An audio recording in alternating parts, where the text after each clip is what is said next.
જય દશામા મિત્રો, શ્રાવણ મહિનાના પવિત્ર દિવસો શરૂ થઈ ગયા છે અને દશામાની વ્રતની વાત આવે એટલે આપણા બધાના ઘરમાં એક અલગ જ ઉત્સાહ જોવા મળે છે. ઘણા બધા ભક્તોના મને મેસેજ આવતા હતા કે ભાઈ, દશામાની પૂજા વિધિ સાચી રીતથી કઈ રીતે કરવી તેની સંપૂર્ણ માહિતી આપો. હા મિત્રો, તો આજનો વિડીયોમાં આપણે જોઈશું કે દશામાની 5 સ્થાપના કઈ રીતે કરવી, કઈ કઈ સામગ્રી જોશે અને પૂજાની સાચી વિધિ શું છે. વિડીયો પૂરો જોજો જેથી પૂજામાં કોઈ ભૂલ ના થાય. ચાલો સૌથી પહેલાં જોઈ લઈએ કે દશામાની પૂજા માટે આપણે કઈ કઈ સામગ્રીની જરૂર પડશે. સ્ક્રીન પર પૂરું લિસ્ટ આપી જ દઉં છું મિત્રો, અથવા હું બોલીને બી સમજાવું. પાટલો અને લાલ કે પીળું વસ્ત્ર પાટલા પર પાથરવા માટે, ચોખા કે ઘઉં. હા મિત્રો, દશામાની મૂર્તિ અથવા ફોટો, કંકુ, હળદર, ચોખા અને તાજા ફૂલ અથવા ફૂલોનો હાર. પછી મિત્રો દીવો, તેલ અથવા ઘી, અગરબત્તી અને કપૂર. પ્રસાદ માટે ફળ કે સૂકા મેવા અથવા સાદું નિવેદ. હા મિત્રો, માતાજી માટે લાલ રંગનો દોરો કે લાલ ચુંદડી.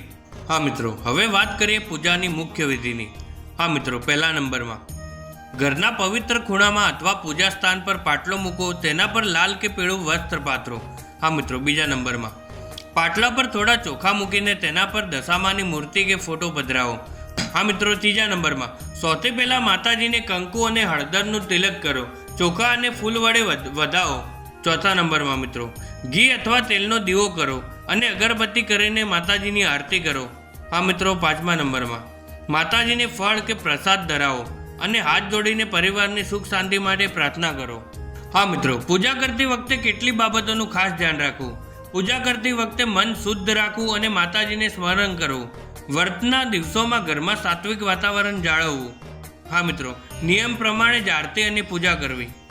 હા મિત્રો, આ હતી દશામાની પૂજા કરવાની સાચી અને સરળ રીત.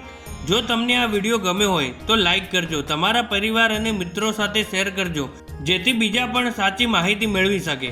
કોમેન્ટમાં જય દશામાં અવશ્ય લખજો. મળીએ છીએ બીજા નવા વિડીયોમાં. ત્યાં સુધી બધાને જય માતાજી.